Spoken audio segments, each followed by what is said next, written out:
안녕하세요, 여러분. 작년 이맘때를 생각을 해보면, 정신없이 신방 다니고, 그리고 좌동의 그 아파트 단지 길들을 막 오가면서, 어, 벚꽃이 피었구나. 아, 개나리, 철쭉, 이런 꽃들이 피고 있구나.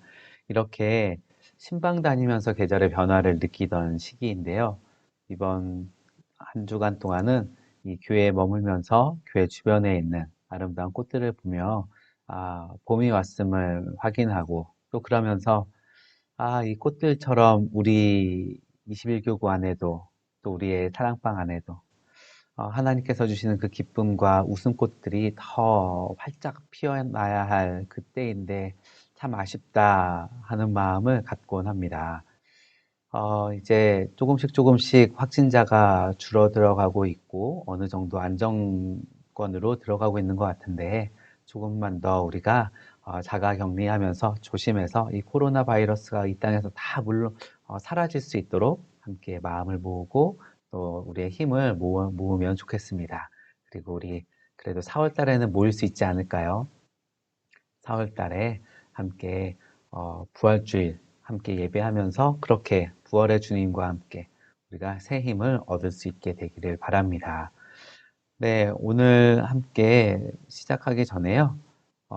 이번 한 주간 동안 저희가 지난번에는 부산에 계신 분들을 좀 도왔었는데 이번에는 대구에 계신 분들을 돕는 그런 시간이 있었습니다. 함께 그 영상 보도록 하겠습니다.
네, 어떻게 묵상 잘 하고 계시나요?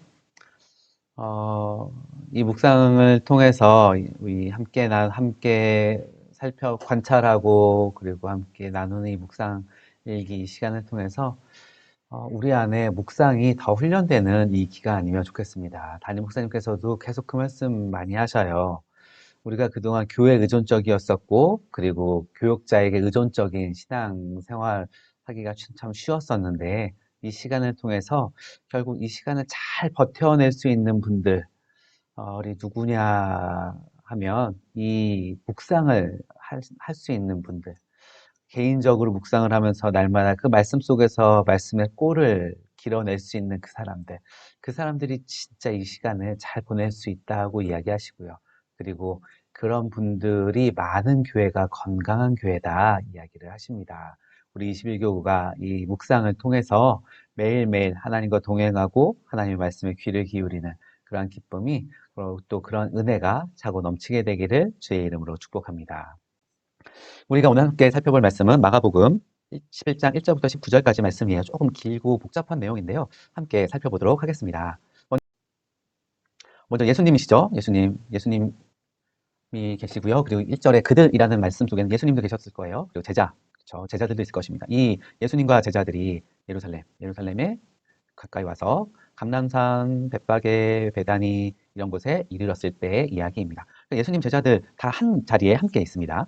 이들을 또 예수님께서 보내셨어요. 보내시면서 예수님이 말씀하십니다. 네. 너희는 맞은편 마을로 가라. 거기 들어가면 아무도 타보지 않은 나귀 새끼가 있을 것인데 이렇게 될 거다. 이런 이야기들이 있습니다. 제자들 중에 2명이겠고요. 맞은편 마을이고요. 가라. 들어가면 곧 아직 이런 시간을 이야기하는 단어가 2번 나옵니다. 아무도 타보지 않은 낙의 새끼가 매어 있는 것을 볼 것이다. 그러면 그것을 끌어서 오라. 이 말 어디에도 그 주인에게 어떤 말을 해라 이런 건 없어요. 대신 이제야 주인이 이야기하죠. 누군가가 너에게 왜 그렇게 하느냐 묻거든. 그러면 뭐라고 하래요? 주가 쓰시겠다 하라. 이 한마디 하면 된다고 합니다. 주가. 그러면 네, 여기서 주라는 존재가 누구냐가 관건이 됩니다. 이 주라는 단어에 있어서 몇 가지 좀 설명들이 있었어요. 조금 이따 한번 살펴볼게요. 그리고 즉시라는 단어도 나옵니다. 이리로 보내리라. 즉시, 그러니까 이리라고 하는 것은 예수님께로 보낼 것이다. 이런 말입니다. 제자들이 가서 보았습니다. 가서 봤더니 정말 있는 거예요. 그래서 풀었습니다. 거기 서 있는 사람 중에 어떤 사람들이 말합니다. 그거 풀어 무엇 하려고 하느냐? 제자들이 뭐라고 했을까요? 예수님께서 이르신 그대로. 이르신 말이 뭐였어요? 주가 쓰시겠다 하라. 이 말 한마디를 듣고 이에 허락하게 됩니다. 이 말씀드립니다. 그러면 먼저 이 주라는 단어를 함께 살펴보면은요. 이 주라는 단어에 있어서 먼저는 하나님이 될 수 있고요. 예수님이 될 수 있고 낙이 새끼의 주인이 될 수 있습니다. 그러니까 이 2번과 3번을 엮어서 이 성경 말씀을 그래도 뭔가 좀 사람이 이해할 수 있고 어떤 기적이나 이런 걸 다 빼놓고 정말 역사적으로 이런 거는 사실일 거야. 이건 말이 돼. 라고 생각하는 사람들이 이 부분을 2번, 3번을 묶어서 설명을 하더라고요. 어떻게 설명하냐 하면 사실은 이 나귀의 주인이 예수님이라는 거예요. 그럼 이제 2번과 3번이 묶여지죠. 이 예수님께서 예전에 이런 일들을 하실 것을 계획을 하시고 그곳에서 나귀를 사서 그들에게 맡겨놓은 겁니다. 나귀 새끼를 맡겨놓고 있다가 언젠가 누가 올 때 이 암호처럼 주가 쓰시겠다 이 말을 하면 보내주십시오 라고 이야기를 했다라는 거죠. 어떻게 보면은 참 사람이 들을 때 그럴싸합니다. 그럴싸하기 때문에 이 뒷부분에서 그리하면 즉시 이리로 보내리라 라고 하는 이것조차도 여기에다가 어떤 단어를 조금 더 삽입을 해서 그리하면 즉시 이리로 보내리라 라는 말은 이것을 다 쓴 다음에 이 짐승을 다시 여기로 보낼 테니까 이 짐승을 보내십시오. 나귀 새끼를 보내십시오. 이렇게 해석하는 사람들이 있습니다. 그러나 이것은 어떤 인간적인 의견이 너무 많이 들어가 있고요. 마가가 이 마가복음을 쓸 때 이 주라는 단어를 예수님 자신이 그렇게 쓴 적이 없습니다. 자기 자신을 호칭할 때 주라는 단어를 쓰지 않아요. 그리고 오래된 번역본들을 보면은 이것이 좀 이해하기는 어려운 약간 신비한 그런 모습을 담고 있습니다. 결국 마가는 뭘 의도했냐 하면 하나님인 거예요. 하나님이 쓰시겠다 하라 라는 말을 하면 그들이 즉시 보낼 거다. 이게 말도 안 될 것 같은데 이러한 일들이 이 장면에서 일어났음을 우리에게 보여주고자 하고 있다라는 이야기입니다. 결국 답은 하나님이세요. 그래서 하나님이 쓰시겠다 라는 말에 그들이 즉시로 보냈다라는 이야기입니다. 우리가 지난주에 나눌 때 반복에 주목하십시오 이야기 했었어요. 한번 보시겠어요? 이 1절부터 6절까지 해서 어떤 말씀이, 어떤 단어가 반복되어 있는지. 그리고 혹시 아직 이렇게 관찰하는 작업을 스스로 해보지 않은 분이 있다면 잠깐 멈춰서 한번 해보셔요. 1절부터 19절까지 혼자 쭉 해보고 그런 다음에 따라하면 좋을 것 같습니다. 찾아볼까요? 어디에 반복이 있는지. 네. 먼저는 나귀 새끼라는 반복이 있습니다. 6절까지에서도 나오고 7절 이후에서도 나귀 새끼가 또 반복되어져서 나옵니다. 또 어떤 단어가 반복될까요? 곧, 즉시라는 단어가 우리가 눈에 이렇게 주목하게 됩니다. 그리고 이에, 곧, 즉시, 이에 이런 단어들은 뭔가 이 사건들이 바로바로 진행되고 있음을 우리로 하여금 추측하게 하는 단어들입니다. 한번 볼까요? 먼저 반복 단어를 함께 생각해 볼게요. 반복 단어. 이 왜 나귀 새끼를 부각시킬까? 우리는 잘 알고 있습니다. 나귀 새끼라는 것이 예수님의 메시아로서의 정체성을 발현하고 있는 하나의 도구다. 왜 그런가 하면은요. 스가랴 말씀 같이 읽어볼게요. 시작. 시온에 따라 크게 기뻐할지어다. 예루살렘에 따라 즐거이 부를지어다. 보라, 내 왕이 내게 임하시나니 그는 공의로우시며 구원을 베푸시며 겸손하여서 나귀를 타시나니 나귀의 작은 것 곧 나귀 새끼니라. 이 말씀이 여러분 그 큐티 매일 성경 설명하는 부분에 보면은 스가랴 9장 9절부터 10절까지 한번 찾아보세요라고 기록이 되어 있어요. 그래서 그것을 보신 분들은 아, 이게 이 뜻이군요. 아, 여기서 나왔었군요. 이렇게 발견하실 수 있습니다. 돌아와서 보면 이 나귀 새끼라는 걸 탔을 때의 모습이 이렇게 되는 거예요. 어떠세요? 뭔가 왕이 탈 법한 뭔가 건장한 남성이 타기에 그럴싸해 보이시나요? 아니면 뭔가 좀, 야, 좀 없어 보이고, 좀 힘들어 보이고 이러세요? 후자일 거예요. 이 나귀 새끼라는 것은요, 그 당시에도 그다지 그렇게 좋은 그러한, 이동 수단이지는 않습니다. 그런데 예수님께서 굳이 이 나귀 새끼를 타시고요. 그리고 마가는 이 나귀 새끼에 굳이 우리의 이목을 계속 집중시켜주고 있습니다. 왜냐하면 이 나귀 새끼가 가지고 있는 그 함의, 그 함축되어 있는 뜻이 있어요. 그리고 저희는, 우리나라 사람들은 너무 생소하지만 유대인들에게 있어서는 너무너무 잘 알려져 있고, 그리고 그 당시에 간절히 기다리고 바랬었던 그 예언, 메시아 예언의 한 대목을 부각시켜주고 있음을 알 수 있습니다. 왕이 임하실 거예요. 이 유대인들이 간절히 원하고 바라던 그 왕이 임할 것입니다. 그런데 그분이 어떻게 오신대요? 그분이 오실 때는요, 공의롭고 구원을 베푸시고 겸손한 모습으로 나타나실 것이다 라고 이야기해 주고 있습니다. 그러니까 예수님은요, 이 나귀 새끼를 타시면서 이 유대인들에게 이 장면을 떠올리도록 지금 시청각 자료를 쓰고 계시는 거예요. 그리고 그 나귀 새끼에는 이 왕은 공의로우시다, 구원을 베푸는 분이다, 그리고 겸손한 분이다, 이 의미가 담겨져 있습니다. 또 두 번째, 즉시라는 단어가 부각되어졌었어요. 이 단어를 보면요, 먼저 2절부터의 내용을 보면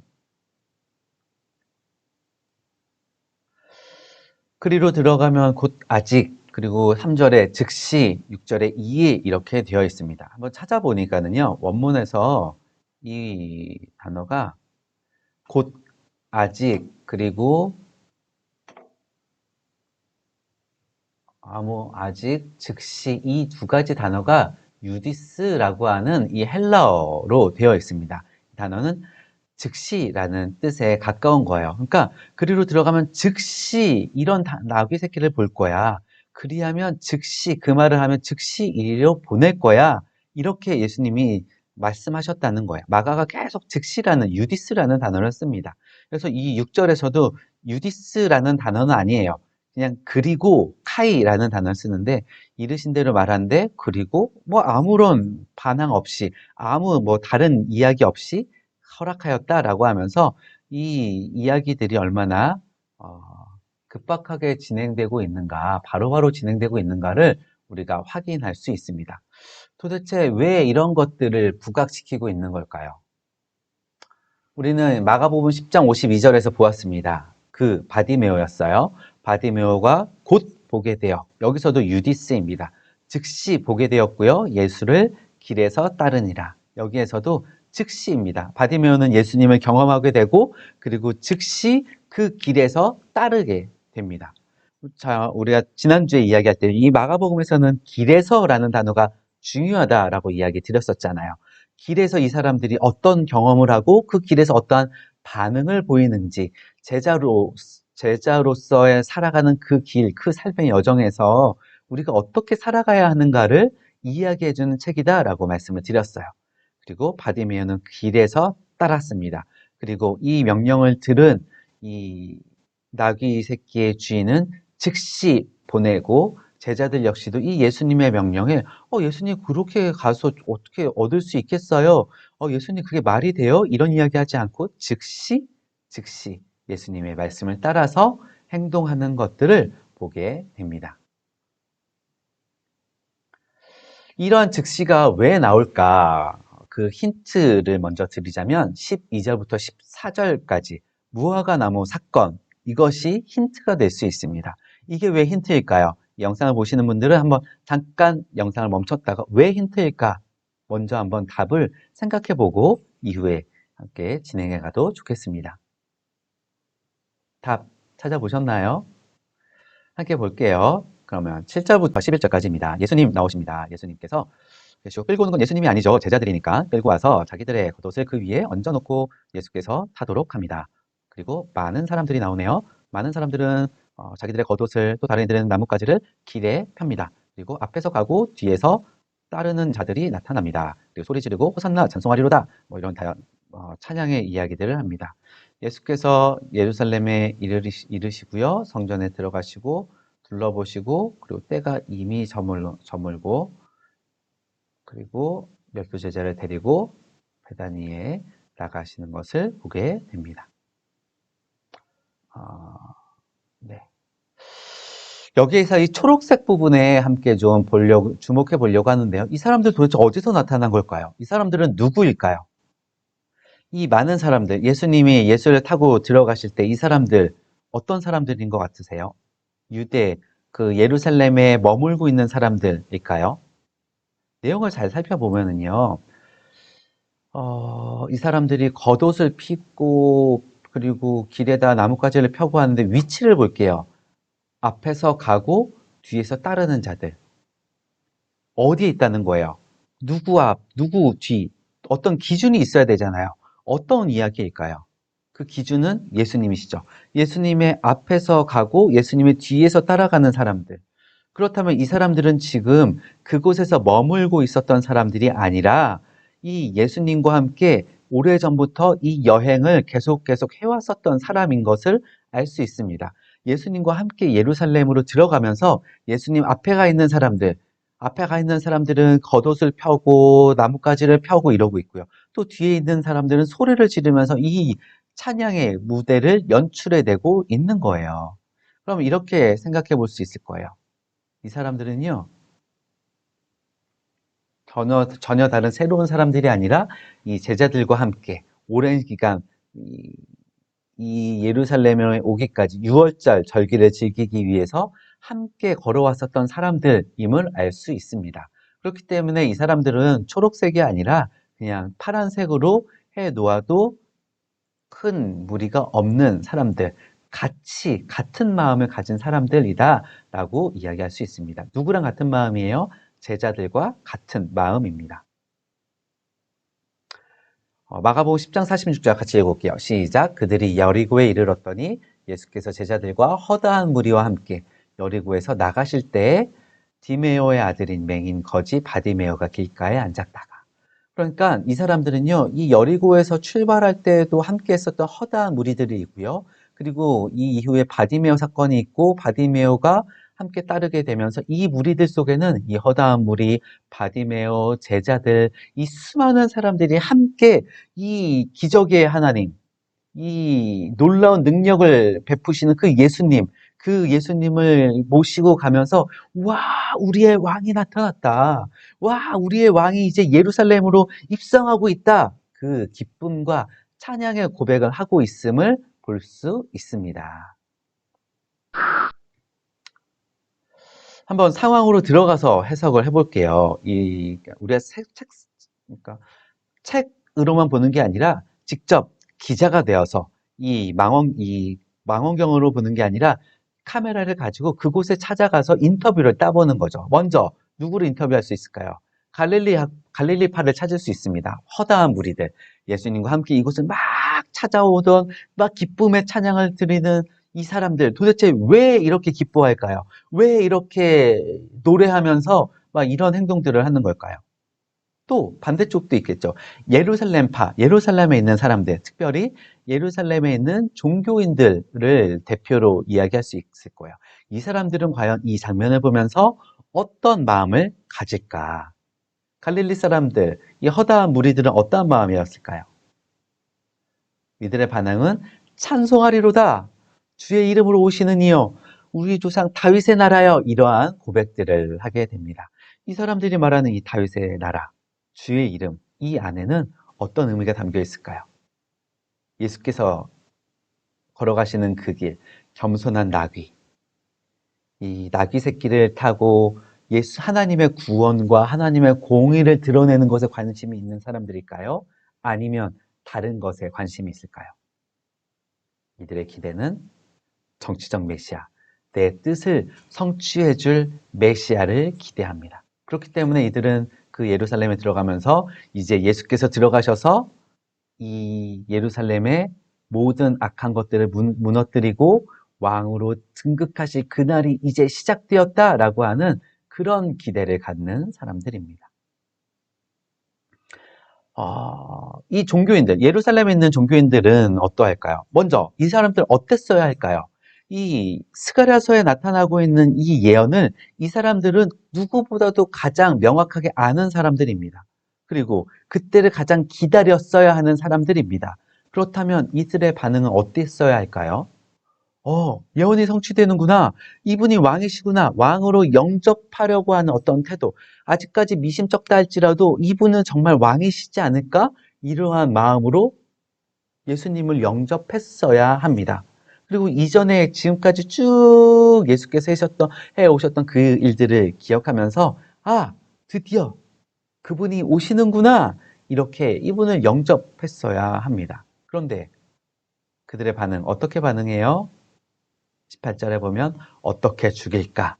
또 한편으로는 그러면서도 두려워하는 모습으로 이 예수님을 맞이하고 있습니다. 세력을 얻기 전에 빨리 죽여야겠다. 예수님을 두려워하는 목적이 이분이 진짜 하나님의 아들은 아닐까? 이런 게 아니라 그저 내 자리를 뺏길까 두려워서 빨리 죽이려고 하는 모습인 것을 보게 됩니다. 그렇다면 예수님은요? 이 사이에서 예수님은 어떤 마음을 가지고 있을까요? 예수님은 갈릴리파 막 이들의 환호성에 흔들리지 않습니다. 그것을 들으면서 우쭐하거나 그것을 들으면서 그래 내가 너희가 원하는 그것을 해주겠노라 하지 않으십니다. 이 내용을 쭉 보면은요 정말 어떻게 이렇게 확 바뀌지 싶을 정도로 호산나 호산나 이 큰 소리가 한순간에 사라집니다.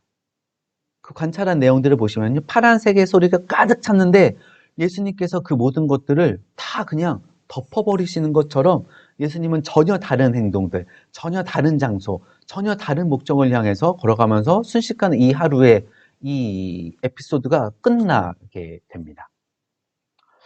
아무런 반응하지 않아요. 그리고 예루살렘파 이들을 향해서 무엇하고 있을까요?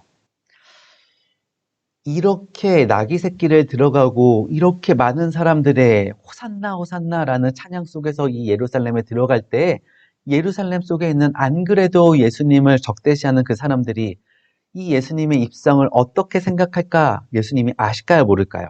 아셔요. 아심에도 불구하고 이렇게 들어가기를 허락하십니다.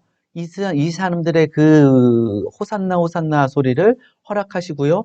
스스로가 이 나귀 새끼를 이 준비해서 들어가시면서 이날의 이 큰 스캔들을 막 일으켜내고 있으셔요. 왜 그러는 걸까요?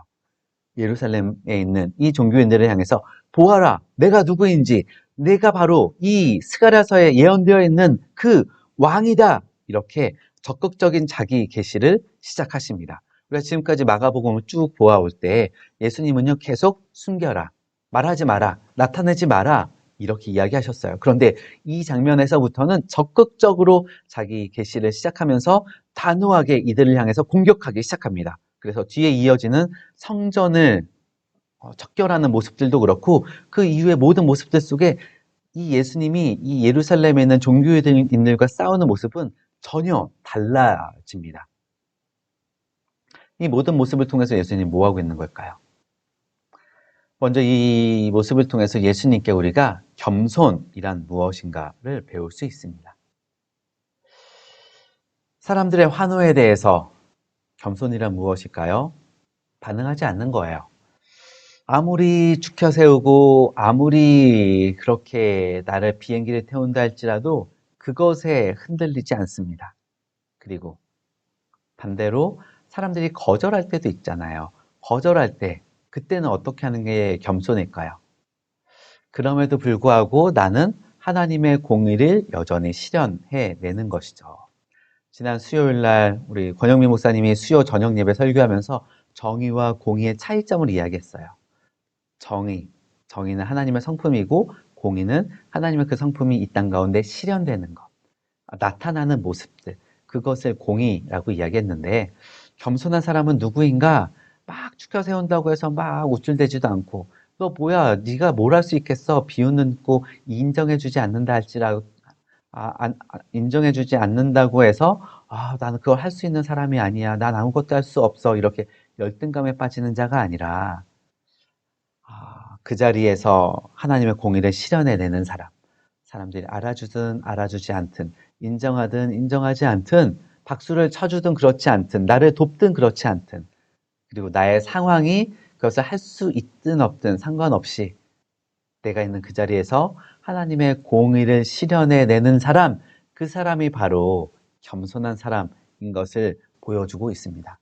예수께서는 그렇게 겸손한 모습으로 예루살렘을 향하여 입성해 가고 계십니다. 이 모습을 보면요, 어떻게 보면 가면 무도회를 보는 것 같습니다. 갈릴리 사람들 와 호산나 호산나 왕이십니다. 그렇게 고백하고 있지만 그들의 가면을 한꺼풀 벗겨내고 보면 이제부터는 내가 왕이 될 거야. 이제부터는 이 예수를 통해서 내 뜻을 이루어낼 거야 라고 하는 거짓된 마음이 있습니다. 또 예루살렘파는 어때요? 이 사람들 종교인으로서의 가면을 쓰고 있습니다. 그러나 그 속에는 하나님이 계시지 않습니다. 그 속에는 하나님의 나라, 하나님의 공의, 하나님의 뜻은 없습니다. 오로지 내 나라만 있습니다. 그리고 이 장면에서 어떻게 보면 예수님도 가면을 쓰고 계시는 것 같습니다. 이 갈릴리파의 이 호산나 호산나 하는 그 가면을 가지고 계시면서 그러면서 그 가면을 사용하셔서 내가 사실은 너희가 지금까지 기다려왔었던 그리고 너희가 반드시 영접해야 할 메시아 하나님이 보내신 종이요 이 땅의 왕이다 말씀하시면서 자기 자신을 은밀하게 그렇게 드러내고 계십니다. 새 부류의 가면 무도회가 벌어지고 있습니다. 그 속에서 나는 누구일까? 나는 어떤 사람일까를 생각해 보게 됩니다. 함께 읽어볼까요? 시작. 이상한 것은 이상한 것이다. 이상한 것은 이상한 겁니다.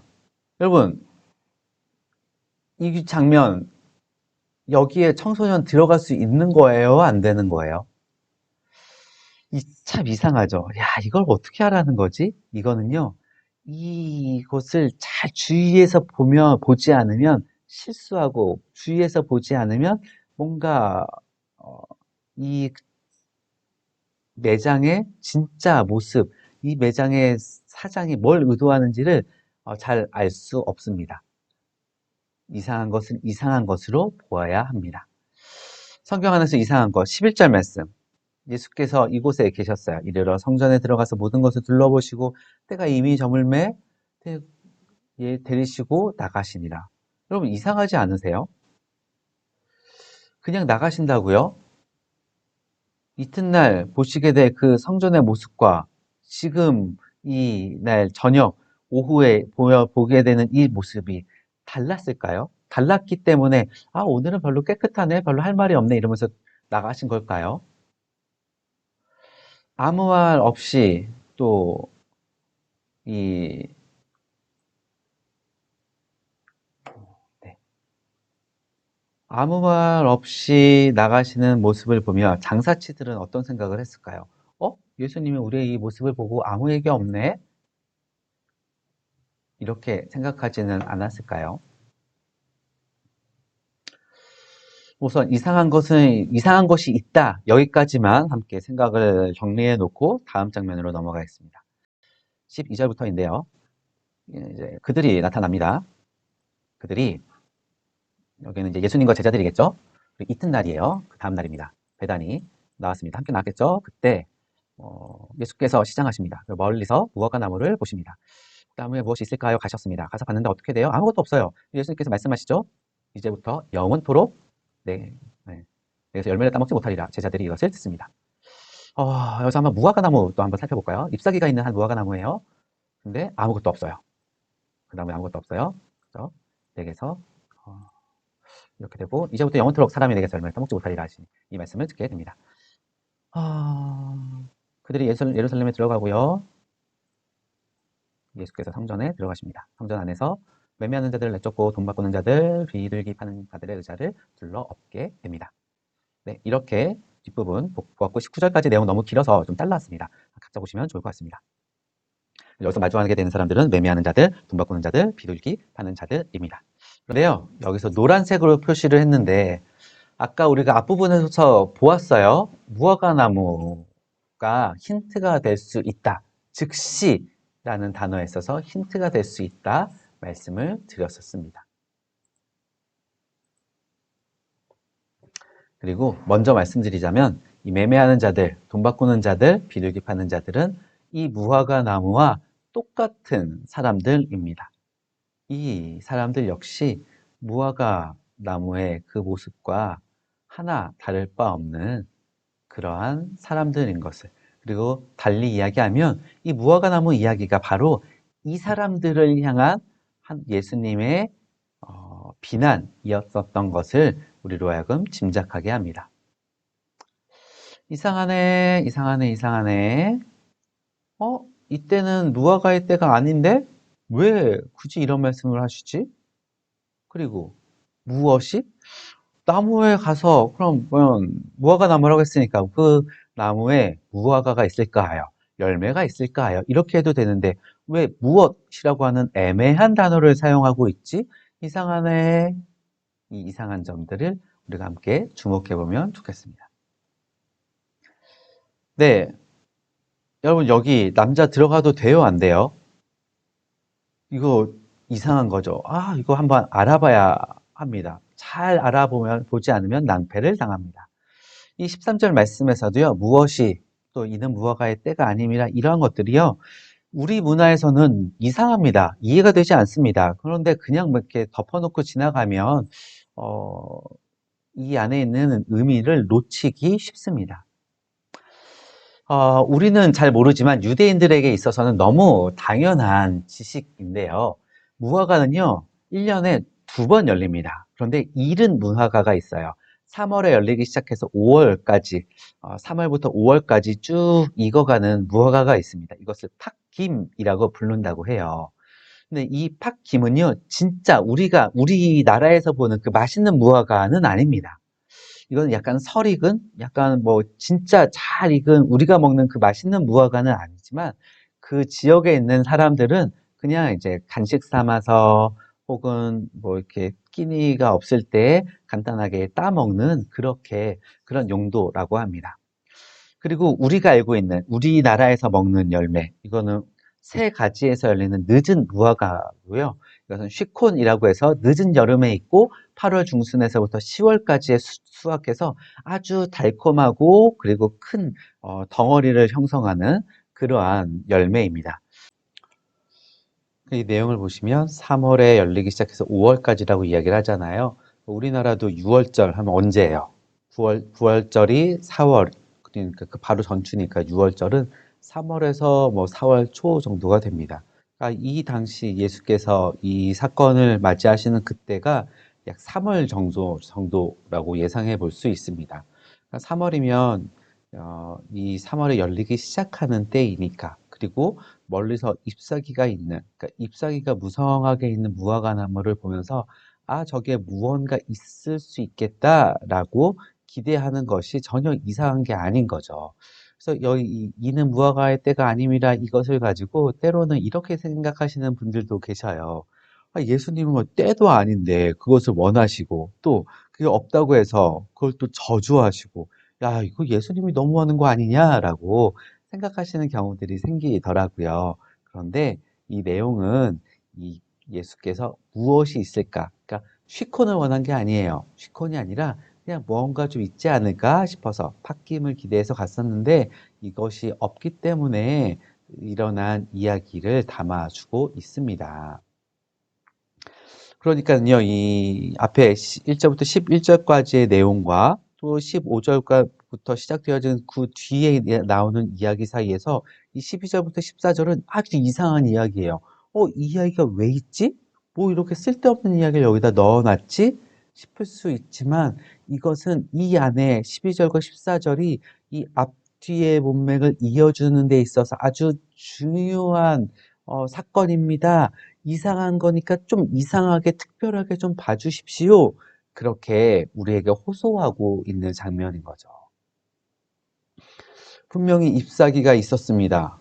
잎사귀가 있는데 잎사귀 외에 아무것도 없습니다. 무언가 있을 법도 한데 이 내용이 왜 뒤에 있는 이야기가 이어질까요? 15절에서 우리는 예루살렘에 들어가게 됩니다. 예루살렘에 가면은 거기엔 뭐가 있어요? 이 안에는 성전이 있습니다. 그리고 이 성전이 있다라는 것은 그곳에 무언가 그래도 이곳에서 하나님을 향한 온전한 예배가 드려지고 이 안에서 하나님을 예배하는 누군가가 있어야 됨을 뜻하는 거죠. 그런데 그곳에 들어가서 찾아보니 어때요? 누가 있어요, 그 안에? 매매하는 자, 돈 바꾸는 자, 비둘기 파는 자들로 가득하고 진짜 예배하고 기도해야 할 사람들의 자리가 다 빼앗기고 없습니다. 잎사귀 외에 그저 이런 잎사귀들 외에는 아무것도 없는 것을 발견합니다. 그러면 자 이제 이 사람들 어떻게 될까요? 이 무화과를 향해서 예수님이 뭐라고 하셨어요? 영원토록 사람이 내게서 열매를 따먹지 못하리라. 이제 이 예루살렘, 이 성전, 이 유대교 안에서는 더 이상 영원토록 사람이 유대교에서 어떠한 열매를 따먹지 못하리라 라고 하는 저주의 음성인 것을 우리는 알 수 있습니다. 이 내용이요. 그러니까 이런 게 제가 오늘 이 큐티를 준비를 하면서도 와, 이게 큐티 방법론뿐만 아니라 이 내용 자체가 너무 어렵다고 해야 될까? 생소하다고 해야 될까? 우리 문화에서는 이해되지 않는, 이해하기 어려운 내용들이 너무 많이 담겨 있는 거예요. 야, 이걸 어떻게 강의를 하지 싶었었는데, 그래서 차라리 다른 본문을 할까? 제가 은혜 받았었던 다른 본문을 할까 싶은 마음도 있었는데요. 저는 이 본문을 통해서 요 내용을 한번 짚어드려야 되겠다 싶어서 이렇게 이 말씀을 묵상하고 있습니다. 뭐냐면, 여러분, 큐티를 함에 있어서요. 그러니까 물론 성경책 하나 가지고도 할 수 있습니다. 성경책 하나 가지고 깊이 이렇게 들여다보고 하면서도 나름대로는 할 수 있어요. 하지만 우리가 이 매일 매일 성경 옆에도 해설이 있는 것처럼 그러니까 우리 문화에서는 알 수 없는 유대인들만의 독특한 문화가 있습니다. 우리에게는 생경하지만 그들에게는 너무나 익숙한 본문들이 있습니다. 이것을 알지 못하면 그 안에 담겨 있는 보다 깊은 의미까지 들어가는 데에 어려워요. 그래서 여러분 추천드리기는 큐티를 하실 때에는 내가 앞으로 이 큐티를 조금 더 깊이 들여다보길 원합니다. 이 큐티에서 조금 더 그들의 문화까지도 보길 원합니다. 하시는 분들은 여기에 있는 이 네 권의 책들 중에서 어, 뭔가를 좀 가지고 계시면 좋을 것 같습니다. 뭐 존 메가더가 쓴 메가더 장군 아니에요? 존 메가더라고 하는 그 성경 신학자가 쓴 이 성경 주석이 있고요. 그리고 이 무디 성경 주석, 그리고 성경의 문화와 배경에 대한 사전, 또 이거는 이제 성경의 그 성경 전권의 큰 흐름을 쭉 짚어주면서 각 흐름마다 뭐 깊이는 아니지만 풍성하진 않지만 그래도 중요한 내용들을 이렇게 주석해 놓은 책들, IVP 성경 주석 이런 책들이 있습니다. 이런 책들을 가지고 계시면 그러면 제가 지금 말씀드린 이런 내용들에 있어서 어느 정도 도움을 받을 수가 있고요.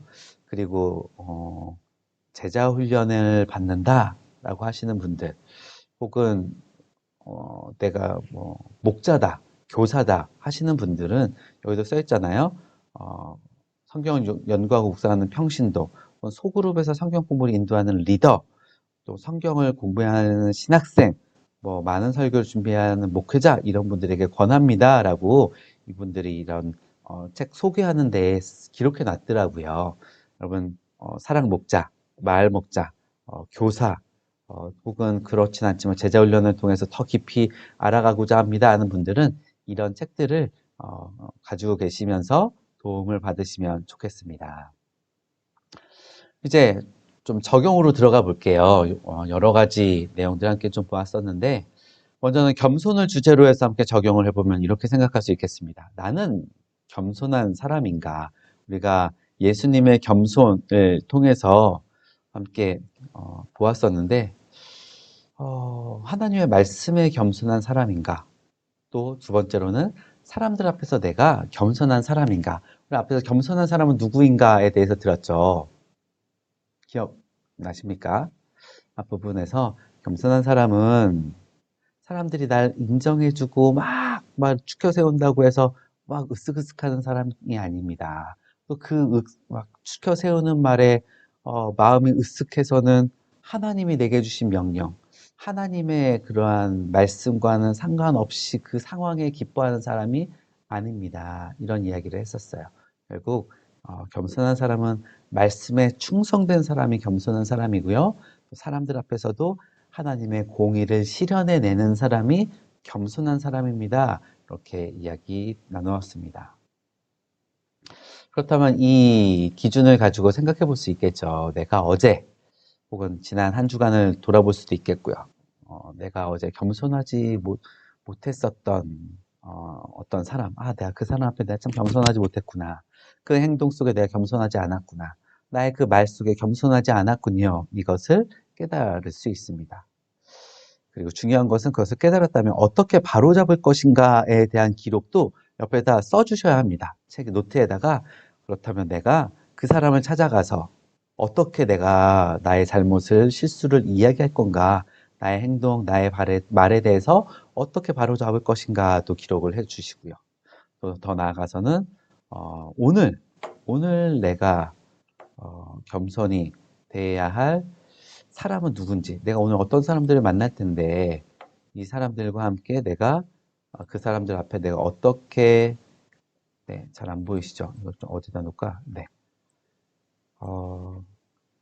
그 사람 앞에 내가 어떻게 행동할 거고, 혹은 내가 어제까지 놓치고 있었던 그 말씀을 어떻게 순종할 것인지, 더 나아가서는 섬김, 어떻게 섬길 것인지, 사람들을 어떻게 섬길 것인가에 대한 이야기까지도 함께 그 노트에다가 기록해 주신다면 참 좋은 적용이 될 수 있을 것 같습니다.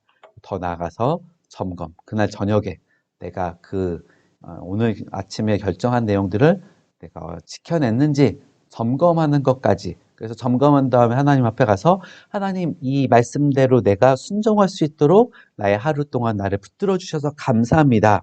이렇게 이야기할 수 있을 거고요. 그리고 그거에 대한 어떤 결과들도 있을 거예요. 하나님, 내가 이렇게 순종했더니 하나님 내 안에 이러한 변화들이 있었습니다. 그 사람과의 관계에서, 하나님과의 관계에서, 또한 어떤 나의 삶의 태도들 속에 이러한 은혜가 있었습니다. 감사합니다.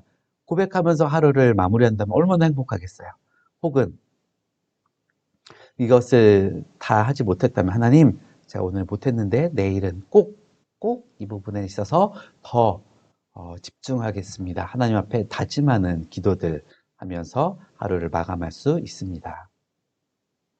또 두 번째로는 즉시라는 주제를 가지고 적용을 해볼게요. 주께서 쓰시겠다 이 한마디로 족한 사람인가? 예수님께서 이 사건 속에서 주께서 쓰시겠다 이 한마디면 그 나귀를 풀어가는 것에 있어서 누구도 아무 말 하지 않을 거다라고 이야기했는데, 우리는 어떠한가요? 하나님께서 쓰시겠다라고 이야기하심에도 불구하고 아니요, 그러면 나에게는 어떻게 하실 거예요? 내게는 어떻게 돌려주실 거예요? 혹은 이렇게 다른 주제가 더 큰 사람이지는 않은가 생각해 보면 좋겠습니다. 나의 물질을 씀에 있어서, 나의 열정을 사용하는 데 있어서, 나의 에너지를 사용함에 있어서, 그리고 나의 시간을 사용하는 데 있어서 주님께서 이러한 장소에 당신의 물질이 필요합니다. 시간이 필요합니다. 열정이 필요합니다. 이야기할 때 즉시로 충성하는 그러한 사람 되어지면 좋겠습니다. 두 번째로는요. 주께서 원하시는 열매를 즉시 내어드릴 준비가 되어 있는가. 이 무화과 나무 그 비유 속에서 우리가 깨닫게 되는 것이죠. 우리는 얼마든지 핑계 댈 수 있습니다. 우리의 상황이 이렇습니다. 아직 3월 초밖에 되지 않았는데요. 벌써 내게 무슨 열매를 원하십니까? 이렇게 때와 상황을 핑계할 수 있습니다. 그러나 예수께서 원하시는 그 때에 그것을 내어드리지 못한다면 그것은 주님께서 과연 그 핑계를 인정해 주실까? 라고 하는 두려움 앞에 직면할 수밖에 없습니다. 3번이죠. 내 마음은 어디에 더 가까운가? 그 성전 이야기에서 주님께서 원하셨던 성전의 모습은 기도하는 집인데 그곳은 오히려 시장터가 되어 있는 모습을 보았습니다. 그래서 예수께서 분노하시고 그리고 그것을 심판하시는 내용을 보았습니다. 우리 시대에 이 신약을 살아가는 우리에게 있어서 성전은 우리의 마음인데 우리의 마음은 기도하는 집인지 시장터인지 이 코로나라고 하는 이 사태 속에서 기도하는 집인지 혹은 시장터에 있는 사람들처럼 두려워 떨고 불평하고 불만하고 두려워 어떤 염려로 의 마음을 채우고 있지는 않은지 그 속에서 물질을 더 귀하게 여기고 있지는 않은지 여러 가지 마음을 가지고 함께 우리 스스로를 돌아본다면 어떻게 답할 수 있을까요? 네, 번호가 엉망으로 되어 있네요. 죄송합니다. 예수님의 아무 말 없이 지나가심을 오해하고 있지는 않은가에 대해서도 함께 생각해 보면 좋겠습니다. 앞부분에서 그 전날 이 예수님이 성전을 둘러보고 아무 말 없이 돌아가셨잖아요. 그 아무 말 없음이 난 괜찮은가 보다. 그 아무 말 없음이 내 이 모습을 예수님도 이해하시나 보다 라고 가볍게 생각할 수 있습니다. 그런데 불과 하루 사이에 이튿날 예수께서 성전을 찾아오실 때에는 그 손에는 채찍이 들려진 모습으로 찾아오셨어요. 그날 그 성전에서 당장 척결하지 않으신 이유가 있었겠죠. 아직 때가 되지 않았기에, 아직은 그곳에 어떤 그 악이 가장 커져 있지 않기 때문에, 혹은 이 심판할 때에 이 심판의 가장 그 어떠한 큰 효과를 나타낼 때가 아니기 때문에 멈췄었던 것 뿐인데, 그것을 난 괜찮다라고 오해하고 그리고 자신 있게 그 하루를 살아가다가 그 다음날 불과 하루 사이에 하나님 예수님의 심판을 맞이하게 됐었던 그곳에 있었던 사람들처럼 우리 역시도 혹시 잘못된 오해로 지금 우리가 살아내야 할, 우리가 변화하고 회복해야 할 그때를 놓치고 있지는 않은지 이 말씀을 통해서 우리 스스로를 돌아보면 좋겠습니다. 즉시 그 길에서 돌이키라. 길에서입니다. 그 길에서 돌이켜야 합니다. 그 길에서 우리는 한 치 앞을 내다볼 수 없는 그 길에서 즉시 돌이켜야 합니다. 이것이 마가가 오늘 우리에게 이야기하고 있는 예수 그리스도의 복음이요, 예수 그리스도의 또한 외침이기도 합니다. 네, 사랑하는 여러분, 긴 내용이지만 여러분 각자에게 또 하나님께서 주시는 음성들이 있었으리라 생각이 됩니다. 찾아보니까 벌써 오늘까지 해서 하나, 둘, 셋, 네 가지, 네 번이나 이렇게 이 큐티를 가지고 교구 모임을 하고 있더라고요. 하다 보니까 조금씩 시간이 27분, 30분, 43분 이렇게 늘어나서 이러면 안 되겠다 회개하고 있습니다. 오늘도 좀 늘어나고 있는데 여러분 계시는 동안에 큐티 말씀 묵상, 그리고 기도, 구시 기도, 그리고 새벽 기도, 그리고 오늘 있게 될 금철, 이 시간들을 통해서 우리가 우리의 영혼이 시장터가 되지 않도록 기도하는 처소가 되도록 우리 영혼을 잘 돌보시는 여러분 되기를 축복하고, 그래서 우리가 다시 만났을 때에는 와, 우리 약 한 달 반, 두 달 정도의 이 공백 동안 오히려 그 시간이 더 우리를 하나 되게 하고, 오히려 그 시간이 우리를 그리스도 안에서 무장시켜 주시는 귀한 시간이었습니다. 그렇게 하나님께 감사드리고 더 힘있게 예배하게 되는 우리 예배 공동체 될 수 있기를 주의 이름으로 축복합니다. 한 주간도 강건하시고 하나님이 주시는 은혜와 하나님이 주시는 기쁨과 위로와 또한 소망으로 더 행복한 한 주 보내시기를 주의 이름으로 축복합니다. 감사합니다.